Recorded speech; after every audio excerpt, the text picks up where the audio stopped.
everyone, and welcome to Narrative Nights. I'm Anjanette, and I'm here with Reese Sabatini Blake, who I think you're just going to love. So, he's an international best-selling author, he is a speaker, and he's also a grief recovery trauma professional. So, I think that you're just going to love what he does, and I'm excited to read his book with him and just get to know him. So, please help me welcome Reese. Hi, Reese. How are you today? I'm doing fantastic. How are you? I'm okay. Some days are better than others, so it's been a kind of rocky day for me actually, but always on the go. So, what made you decide to really um take that path and write that book, become an author? Well, this is actually my third book and my second bestseller. But Okay. writing this book was to finally put pen to paper the combination between present day social work and psychology practices and the traditional practices of actually looking at healing our minds through a holistic lens through tribal cultures. Okay. Because fortunately, I have that working background in social work, but I also have my training in holistics and indigenous medicine because I am Cree, a part of an indigenous group in Canada. Oh, wow. And looking at all of this holistically, it super simplifies our actual mental health recovery down to even the basics of when you wake up in the morning, ask yourself, what do you need for the day? And look at your mental, your emotional, your physical, and your spiritual.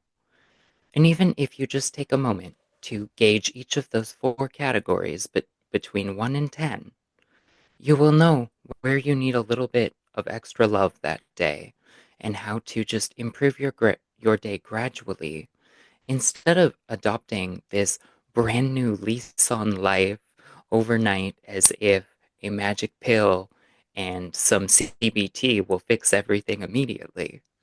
I No, love that. no.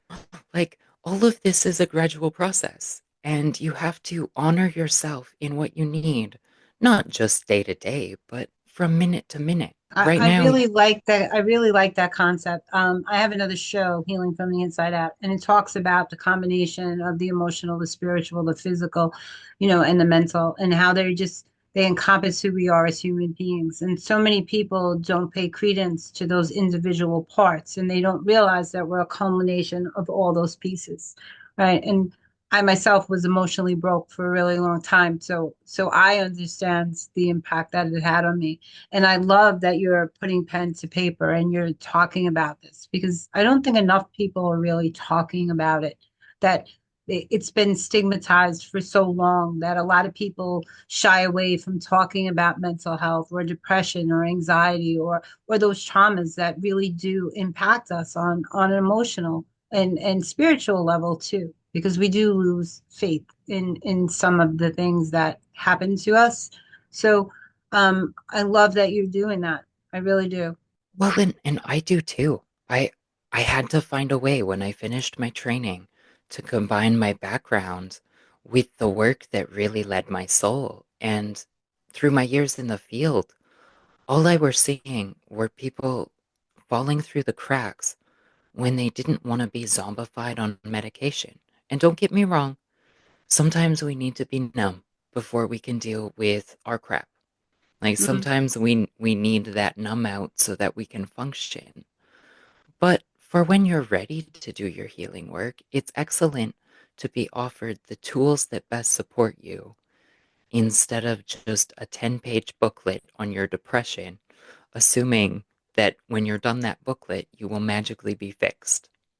I You know. It's crazy. you're not fixed, you're not flawed. You're just a human having an experience. Yeah. So can you read a little bit from your book for us? You can read several different I sections if you want. I took some time today to find a really good section to just help people ground in and feel inspired to really start their journeys. And let's hope I'm a little less dyslexic without glasses today It's okay. because I'm in the middle of moving and we have yet to find them. But it should be great. This chapter, I very aptly called the process of healing. Before someone begins the process of healing from their soul wounds or trauma, there often is this misunderstanding of how that will look. Most people assume the trajectory of recovery is a straight upward line on a graph. They have these preconceived ideas of no plateaus or setbacks. In the emotional process of trauma healing work, if you have effective support through this process, trauma recovery can at times look more in the upward direction, but you're still going to have your plateaus, your setbacks, and there will be moments where internally you would like to lay on the floor, kicking and screaming. And this misunderstanding is often why individuals leave their healing process because there were too many setbacks in the initial stages and they were promised the dreams of this whole new life overnight. That's not the reality. No matter how you are feeling in a moment, you will need to have at least a handful of available tools to help you best cope in the different ranges of that emotion. And this is why I focus on the supplementation and the support in my methodology the most. Because through supplementing our tools and the ongoing support of holding your hand as you work through this healing process is going to be what makes or breaks your actual recovery journey. I'm loving the inquisitive look on your face, Andra. Do you have any questions or remarks so But far?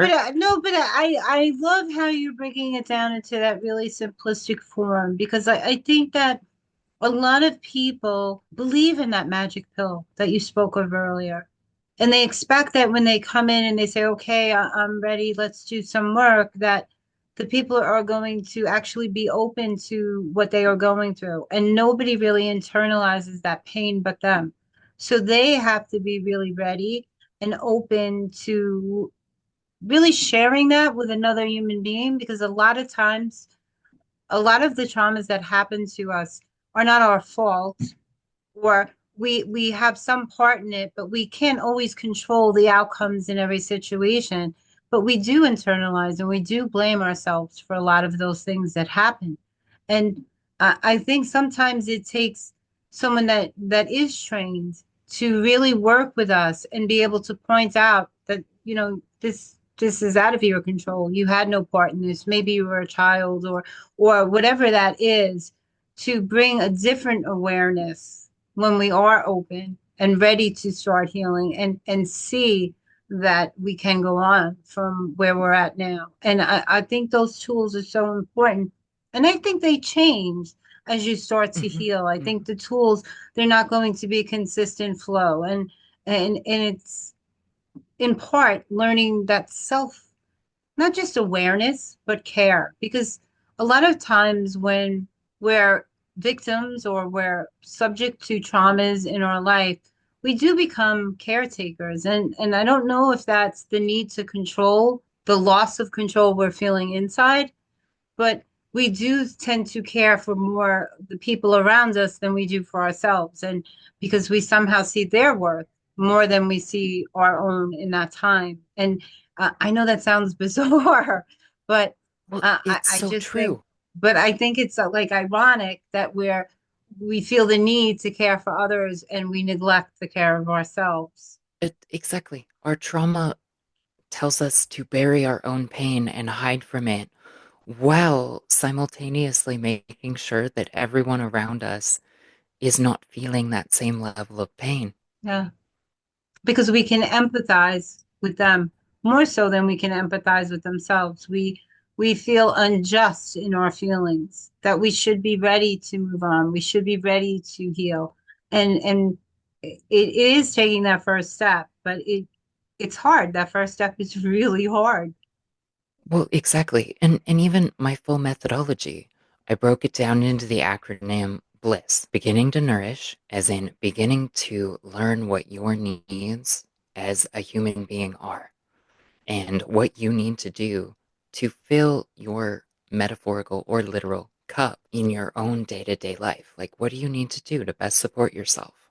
The implementing tool, or no, layers, peeling back the layers, like whether that be trauma or like a any other pain point that might have just led you to feel depressed.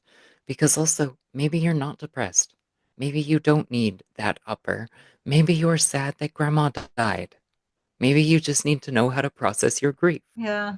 And and yes, again, medication is helpful and very useful whenever you may need it in life, but lots of us don't want to be on it forever.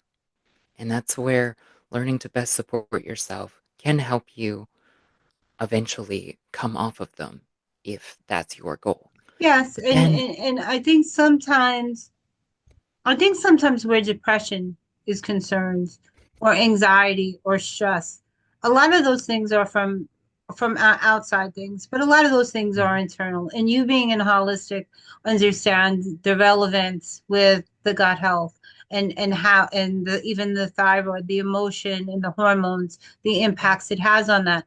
And I think so often when someone comes in, somnolence and they're feeling sad or depressed, that they're very quick to give a medication rather than looking, doing those labs and seeing if something is wrong underneath, if there's a hormonal disorder or, the labs are not coming back right. Do they have a thyroid condition? How is their digestive system functioning? Do they have like ongoing needs other than a medication? Because a lot of times it could be something clinical wrong with mhm, them that's causing all of the symptoms. And I think depression is really a symptom of something else, mhm, right? And mhm, and a lot of times people see that as the diagnose, and I've always looked at it as a symptom of something else that was going on. I suffered from depression a lot growing up, and um back then it wasn't really talked about, but um I'm okay with that today and talking about it because I was mhm, able to heal. But mhm, mine was really a physical issue, right? Um, right, and they did try to give me medications. I couldn't even walk down the street one time. They gave me a medication. I was like, what is this? I'm supposed to go to work on this. And I didn't take the medications. I said, I just can't. Um, so I understand that. And I think that as someone that is holistic and with your social work background, I think you're very uniquely fit in what you're geared to help people with. I think you definitely right. found your calling. And even myself, I was clinically chronically depressed. But it turns out I had an unmanaged chronic pain disorder and I needed to fill my boots in transitioning into my indigenous two-spirit identity and fixing all of that. You would think when I walk down the street that my life is perfect. It isn't. I just the stuff I complain about now or can complain about now feels like earned privilege to where I used to be in life. It's that perspective shift of not only have I been through worse, I got through it. And I think as we get through it, I think it gives people hope. And COVID was a really bad time in America. But I think that so much good came out of it. And it's very easy to see the negativity in it. But it really did bring people more open and online. And we're talking about things today that we've never talked about. So I have a lot of hope and a lot of faith in the future generation and what that means. Because if we can talk openly about depression and anxiety and trauma and see that people have made it through, it gives people that are going through it in that moment the ability to say, well, if they can do it, so can I, you know? And and Exactly. and hope is a beautiful thing. Hope rising. Exactly. If you can inspire people to keep going, you are rapidly changing the world. Well, I, And I I like, think we're gonna do our part with this show tonight. So, did you want to read another little insert from your book before we close? And you have other books. You're welcome to come back on the show anytime because the show is all about authors really putting their work out in the world. I really love that that people are putting out so much literary beauty. It is very cultural, and I think that we've gotten away from cultural, from museums Mm, and shows and things that we really should be doing as part of humans, right? As part of being human. So right. I'm hoping that Eh, will inspire other people to do more like this. Well, and it's almost a joke that literature is dead because all of the nerds in the world are still out here reading and they don't want an ebook. They want a physical copy so that they can throw it Myself when they need included. to. Reese, I would, I have the Kindle and everything else, but nothing makes me feel better than holding that physical book and getting lost in another time and place, you know, finding that author that can really transfer me to another time, right?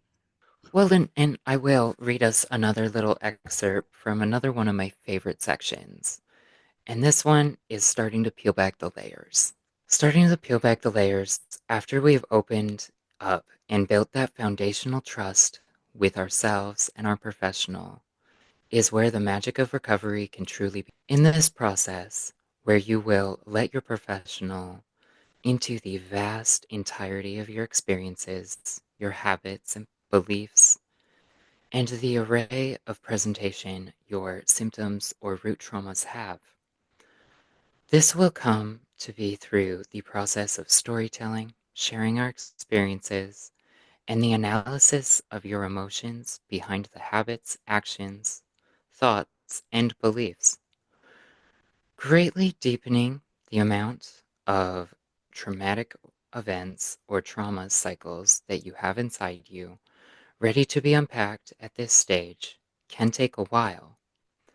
But as you get started and begin to be more uncomfortable in the uncertainty of rehashing these events, you may even continue to unpack them with your own hypotheses and conclusions as to where specific habits and beliefs came from. Really just acknowledging that our recovery is a work in progress. It's a running tab. There's no end goal, but unpacking it and continuing to unpack it as that pain comes up is going to be where you have eventually rewired your emotional associations to that pain completely.